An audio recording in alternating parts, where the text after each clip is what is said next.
현대인의 질병 가운데 디프레이션이라고 하는 병이 있지요. 우울증이라고도 말하고 억압 감정증이라고도 말하는 이 병에 걸린 사람들이 의외로 점점 많다고 합니다. 이 병에 걸리면 여러 가지 증상이 나타나는데 그 중에 가장 흔하게 나타나는 증상은 불면증입니다. 불면증으로부터 이 병은 시작이 되는 거죠. 그리고 식욕이 감퇴되고 의욕이 상실되고 정욕이 감퇴되고 집중력이 감퇴되고 대인 기피증 등이 나타나게 된다고 합니다. 많은 분들이 나도 모르는 사이에 이 병이 들어왔는데도 잠이 잘 안 오나 보다라든지 밥맛이 별로 없나 보다라고 생각을 하기 시작을 하면서 점점 여기 안으로 깊이 빠져들게 됩니다. 세월이 흘러가면서 풀이 죽고 슬픔에 잠겨 있다가 깊은 절망감에 빠지면 자신의 존재에 대해서 무가치함을 느끼고 맨 마지막에 가면 자살해 죽어야지 하는 생각이 들어오기 시작을 합니다. 이 자살하고 싶은 생각이 들어왔다고 하는 건 굉장히 중한 병이 온 거죠. 그러니까 그 전에 빨리 이 증상을 알아내는 게 굉장히 중요해요. 혹이라도 여러분이 불면증이 좀 오래 가는 것 같다 싶으면 그냥 약을 먹는 것으로 끝내면 안 됩니다. 원인이 어디서 왔는지를 잘 보는 게 중요하죠. 식욕이 감퇴되는 것도 마찬가지고 대인 기피증은 더더욱이나 그렇습니다. 자꾸 사람들을 만나고 싶지 않습니다.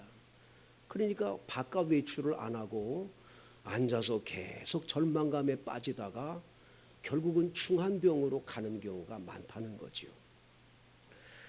심리학자인 레인이라는 박사가 이 디프레이션을 어떻게 하면 치료할 수 있냐, 무엇으로 치료할 수 있냐, 그 예방책은 딱 한 가지밖에 없다는 거예요.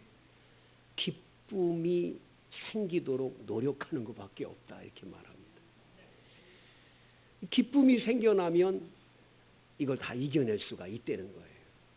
그러니까 이 병이 딱 왔을 때 제일 먼저 오는 증상 가운데 하나는 사실 불면증이 아니에요. 기쁨이 사라진 거죠. 기쁨이 하나도 없어요. 즐겁고 기쁘고 행복해야 되는데 기쁨이 없으니까 이 병이 찾아와 자꾸만 괴롭히기 시작을 하는 거죠. 여러분, 기독교라고 하는 종교는 이 예수 믿는 신앙인들은 우리는 기쁨의 종교인인 것을 기억해야 돼요. 예수 믿으면 기쁘다. 할렐루야. 교회 나오면서 심각한 얼굴로 나오고 짜증스러운 얼굴로 나오고 그런 얼굴로 나온다가 예배드리고 난 다음에 나갈 때는 기쁨이 충만해서 할렐루야 아주 기쁨이 충만한 얼굴로 나가야지. 제가 보면 매주일마다 보면 어떤 분들은 기쁨이 충만한 얼굴로 나가는 반면에 어디서 싸우고 왔는지 피를 맞았는지 아주 얼굴들이 그래가지고는 나갈 때 보면 오늘 예배를 또 어떻게 드린 건가 아주 안타까울 때가 많습니다. 왜 기독교가 기쁨의 종교입니까? 하나님 아버지는 우리들에게 이 땅에서 우리들이 살 수 있는 뜻을 세워주셨을 듯 하나님의 뜻이 있다고 뜻이. 여러분, 하나님의 뜻이 뭐예요? 항상 기뻐하라. 쉬지 말고 기도하라. 범사에 감사하라. 이는 그리스도 예수 안에서 너희를 향하신 하나님의 뭐다? 뜻이니라. 뜻. 하나님이 우리를 향한 뜻이 뭐냐? 왜 여러분을 이 땅에 내서서 여러분들을 이 땅에 살게 했냐? 하나님은 항상 우리들이 기쁘게 살기를 원하세요. 그것도 항상이라는 단어를 꼭 기억하세요. 어떤 때는 신경질 나고 기분 나쁘고 막 그러다가 와서 기쁨이 아니라 항상 기쁨이야. 항상 기쁨. 할렐루야. 항상 기뻐야 돼. 기독교인들은 항상 기쁨이 충만해야 돼. 이것이 기독교인의 삶인 줄로 믿습니다. 하나님은요, 우리들에게 기쁨을 주시는 분이세요. 아브라함에게 나이 100살에 부인 나이 90살에 아들을 낳게 하시는 거예요. 25년을 기다렸어요. 그것도 75세부터 100살까지 기다렸는데 100살 딱 되던 해에 아들을 딱 낳은 거예요. 그 아들을 낳았을 때 너무 기쁘니까 아들 이삭의 이름을 이삭이라고 했어요. 이삭이란 이름의 뜻은 뭐예요? 웃음이요, 웃음. 만인이 다 웃을 거다. 100살 된 내가 아들을 낳아서 품에 안았으니 이게 내가 아들을 낳아서 품에 안을 줄 누가 알았겠냐. 너무 기쁘다. 본인이 기쁜 것뿐만 아니라 듣는 사람들까지 다 기뻐할 거다. 너무 좋을 거다. 다 웃게 될 거다. 여러분, 이 웃음, 기쁨이 이 기독교인들의 삶 속에 늘 있어야 할 줄로 믿습니다. 저는 어느 분의 그 글을 읽었는데 100살이 넘게 산 어르신들이 60세 된 분들하고 건강 체크를 한 때가 있었대요. 근데 60세 된 분들보다도 100살 된 분들이 훨씬 건강한 분들이 있더라는 거예요. 이 원인이 뭐냐? 60세가 훨씬 건강해야지 어떻게 100살보다도 이렇게 모든 것이 약하냐? 원인이 뭐냐? 두 가지. 100살 된 어른들을 보니까 항상 긍정적인 거예요. 다 잘 될 거야. 아유, 걱정하지 않아도 돼. 아유, 다 잘 될 거야. 걱정하지 마. 염려하지 마. 다 잘 될 거야. 늘 긍정적인 거예요. 긍정적인. 그 마인드가 긍정적인 마인드. 그리고 두 번째, 웃음이 많다는 거예요. 웃음도요, 별 웃음이 많습니다. 비웃음도 있고요. 웃음도 별 웃음이 많은데 그 중에서 박장대소 웃음이 그렇게 좋대요.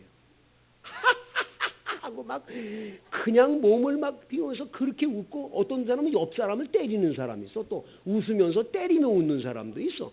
그렇게 막 웃으면 그 웃을 때에 우리 몸속에서 다니는 그 암이라든지 어떤 나쁜 것들을 잡아먹는 엔돌핀이 그 생성이 된다는 거예요. 굉장히 그건 중요한 거예요. 근데 60세 된 분들이 왜 그분들보다 못하냐? 그 못한 분들을 또 비교를 해보니까 이분들은 항상 긍정적이 아니고 뭐예요? 부정적이에요. 모든 걸 부정적으로 보는 거예요. 항상 부정적으로 봐. 좋은 건 안 봐. 나쁜 것만 보고 나쁜 것만 얘기하고 계속 그런 거예요. 부정적으로 사는 사람은요, 건강이 아주 나빠요. 그러니까 알아서들 하세요. 긍정적으로 살아야 되는데 늘 부정적인 사람. 모든 일을 부정적으로. 그래서 늘 삐딱선으로 타는 거예요. 삐딱선으로. 그리고 두 번째 뭐냐? 웃음이 없어요. 웃음이. 언제부터인가 웃음이 얼굴에서 떠나버렸어요. 웃어도 마음속에 진정한 기쁨이 용솟음 쳐서 웃는 웃음은 별로 없는 거예요. 그러니까 건강할 리가 만무죠. 오늘 본문 성경 누가복음 10장에는 세 가지 기쁨이 나와요. 세 가지 기쁨. 17절을 보세요. 17절 시작. 70인이 기뻐하며 돌아와 이르되 주여 주의 이름이면 귀신들도 우리에게 항복하더이다. 첫 번째 기쁨. 70명의 전도자가 전도를 하고 돌아왔더니 너무너무 기쁘다.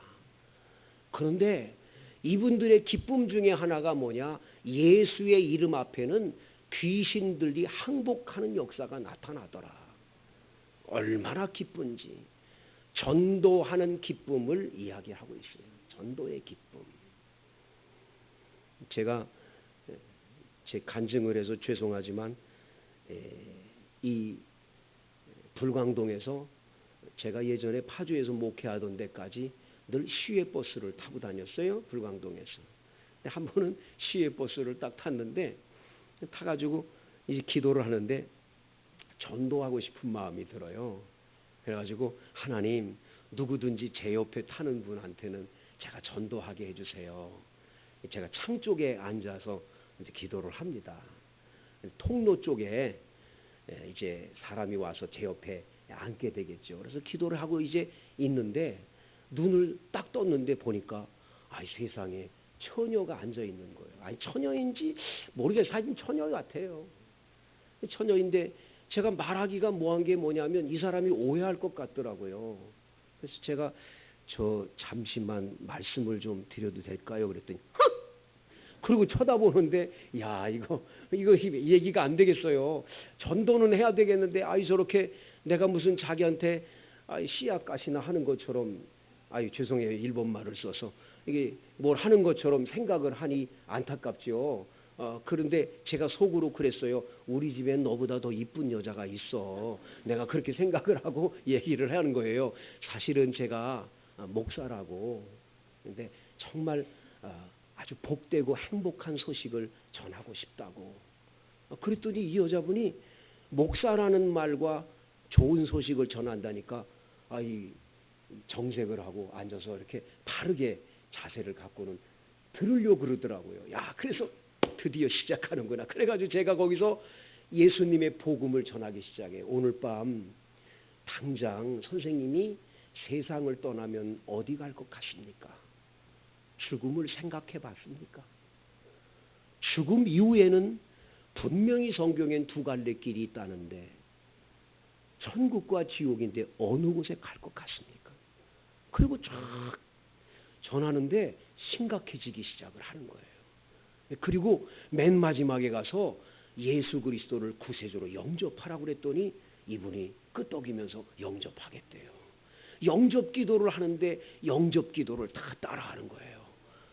얼마나 기분이 좋은지요. 영접 기도 끝나고 나는데 하늘하고 땅이 막 부다다다라서 벌써 얼마나 기쁜지 제가 너무 기쁜 거예요. 얼마나 기쁜지.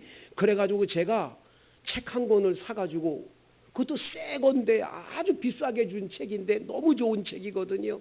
그 책을 사가지고 오던 길이었는데 제가 그 아가씨한테 주면서 선물로 드린다고 앞으로 교회 나가시라고 그랬더니 알았다고 그러고 원롱역에서 그분이 딱 내리는데 얼마나 행복한지. 여러분 전도하는 건 전도해서 영혼을 구원한 사람의 기쁨은 이 세상의 어떤 것하고는 비교할 수 없어요. 너무 기쁜 거예요. 여러분 이 기쁨을 오늘 성경에 제자들이 맛봤음을 보게 돼요. 두 번째 기쁨 20절을 봅니다. 시작. 그러나 귀신들이 너희에게 항복하는 것으로 기뻐하지 말고 너의 이름이 하늘에 기록된 것으로 기뻐하라 하시니라. 할렐루야. 이건 나가가지고 귀신을 쫓아내고 병을 고치고 엄청난 일을 했다. 그걸로 기쁘냐? 그건 잠시뿐이다. 근데 너는 영원한 기쁨이 있다. 영원한 기쁨. 뭐냐? 너희들은 죽어도 하늘나라에 갈 수 있도록 하늘나라에 너희의 이름이 기록이 돼 있어. 너는 천국 시민이야. 주민등록증이 한국에만 있는 게 아니라 하늘나라에 있어. 넌 천국 시민이고 하나님의 자녀야. 너 얼마나 그 축복이냐? 영원한 기쁨이지. 너희들은 이 기쁨을 더 기쁘다고 생각해야지 귀신들이 항복하는 것 하나 가지고 기쁨이 아니야. 그건 잠깐이야. 여러분의 기쁨은 이 기쁨이 돼야 될 줄로 믿습니다. 내가 예수를 믿었다. 이거 엄청난 축복이죠. 그런데 예수는 여러분들이 믿었습니까? 하나님께서 여러분을 택하여 믿게 해주셨습니까? 여러분 이게 기독교의 우리 신앙인들은 다른 종교하고 이게 전혀 다른 거예요. 다른 종교는 내가 신을 선택해서 찾아가서 믿는다 그러지요. 우리는 아니에요. 하나님 아버지께서 창세전에 이미 우리를 선택했대요. 만세전에 이미 여러분의 이름을 기록해놨대요. 시편 139편에 보면 어머니 모태에 내 형질이 이루기 이전에 주님의 눈이 나를 보셨고 주님 어머니 모태에 나를 조직하기 이전에 주님께서 이미 나의 이름을 기록해놨대. 그러니까 어머니 뱃속에 내가 형질이 이루기 전에 이미 주님께서 내가 이 땅에 태어날 걸 알고 계신 거예요. 그리고 선택했대. 할렐루야. 너희가 나를 택한 게 아니야. 내가 너희를 택하여 세웠다. 하나님이 우리를 선택한 이 은혜, 이 예정, 이 엄청난 은혜와 복을 여러분과 제가 받았지요. 그런데 사실은 하나님이 예정해도 내가 끝까지 안 믿겠다 그러면 못 믿잖아요. 어떤 분은요, 미꾸라지처럼 끝까지 안 믿는 사람이 있어요. 응? 부인은 여기까지 데려다주고 차 안에서 자는 사람이 있다고. 우리 교인 가운데 그런 분들 계셨어요. 몇 년이고 데려다만 주고 차에서 자고 여긴 안 들어오는 거야. 끝나면 데려가고. 그러다가 그분이 어쩌다가 교회를 나오셔서 등록해서 지금 여기 교회 집사님이 된 분이 계세요. 내가 누구라고 말은 안 하는데 그런 분이 계세요. 또 내가 누구라고 말은 안 하는데 부인 되신 분이 예배당 가서 예배드리면 술을 이만큼 잡수고 와가지고 예수님 만나러 왔어요 목사님 그러면서 보는 사람이 있었어요. 그런데 그분이 안수집사가 된 사람이 안수집사 지금 술 먹고 그런데 놀라운 일이죠. 어떻게 그게 가능합니까? 인간적으로는 그게 가능할 수 없다고 보는데 이상하게 그런 분들이 예수를 믿고 하나님의 아들 딸들이 돼서 안수집사님이 되고 장로님이 되고 엄청난 하나님의 일꾼들이 되는 걸 보면 신비한 일이죠. 어떻게 가능합니까? 성령님이 오셔서 감동을 주기 때문이라는 거예요. 찬송가 410장 지금은 310장이죠. 옛날 찬송가 410장 3절 가사에 뭐라고 그랬어요? 왜 내게 성령 주셔서 내 마음을 감동해 주 예수 믿게 하는지 난 알 수가 없도다. 성령님이 오셔서 내 마음을 감동해 주시는 거예요.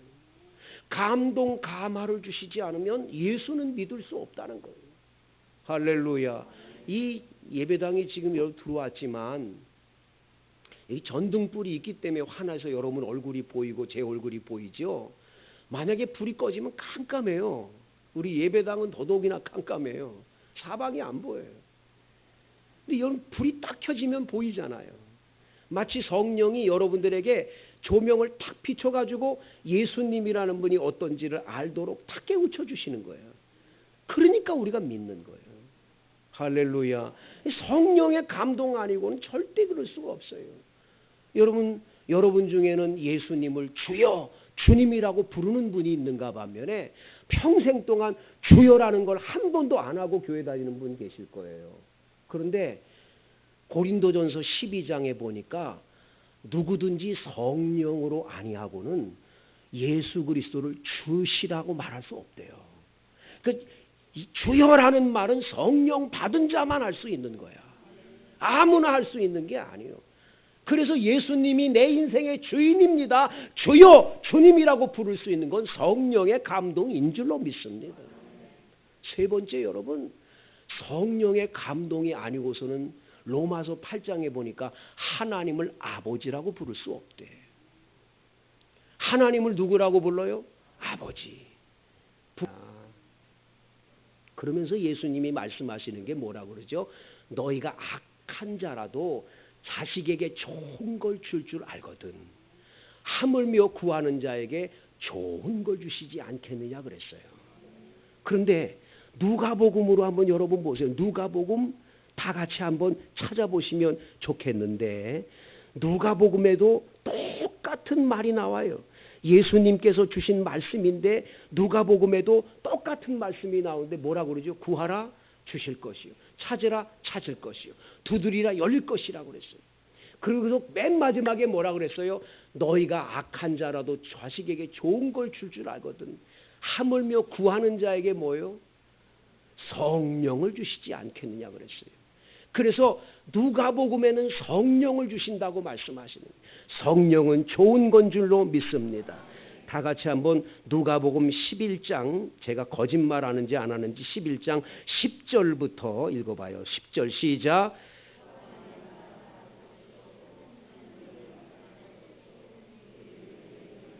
너무 바쁘니까 13절.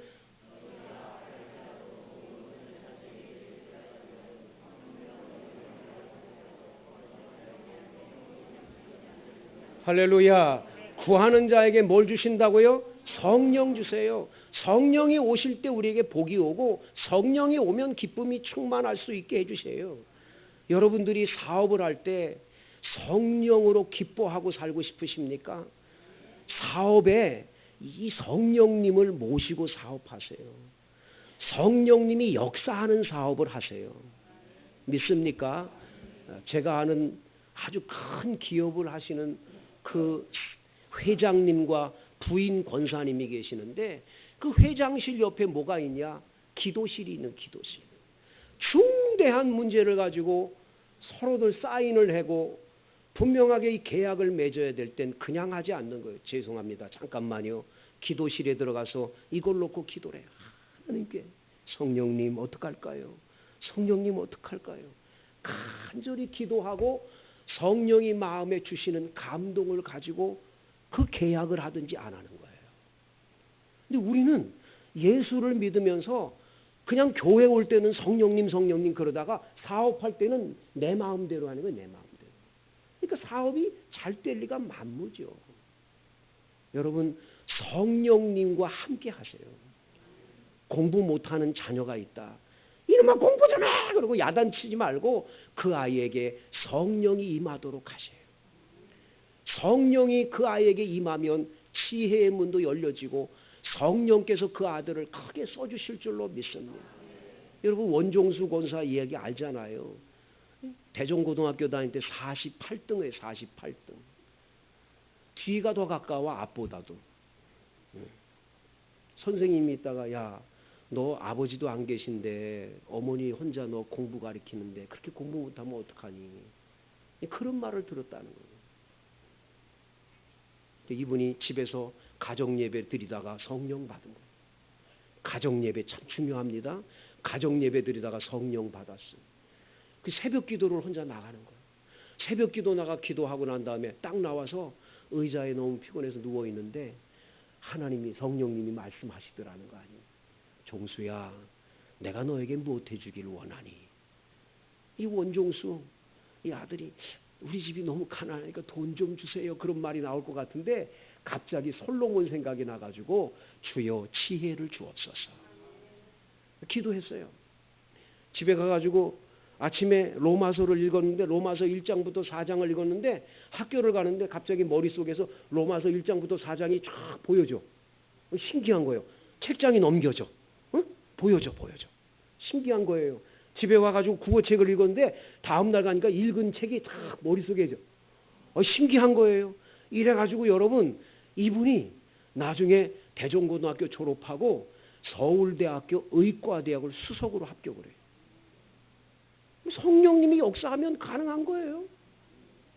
성령 하나님이면 모든 게 다 통하니까. 근데 성령은 무시해버리고 성령과 상관없이 사는 사람에겐 성령 하나님은 인격의 하나님이니까 그 사람하고 같이 안 해요. 나 성령 아유 성령님 상관없어요. 나 마음대로 살면 되지. 주 성령은 절대 안 오세요. 귀신은 오지 말라 그래도 붙지만 성령은 안 그래. 구하면 성령이 오신다는 거예요. 성령님 내 안에 충만히 임재하기를 원합니다. 여러분 성령과 함께 사세요. 교회를 다니며 왜 자충우돌하고 넘어집니까? 성령님과 함께 하지 않기 때문에. 우리 교회 금년표가 성령의 권능받아 갑절로 부응하는 교회. 여러분들의 사업도 여러분의 건강도 여러분의 모든 삶 자녀들 성령 충만해서 성령과 함께 성령에 의논하고 성령과 늘 같이 하면서 성령이 이끄는 대로만 하면 틀림이 없는 거예요. 여러분 성령 충만하여 여러분이 영적 전쟁에서 승리하며 아버지 하나님께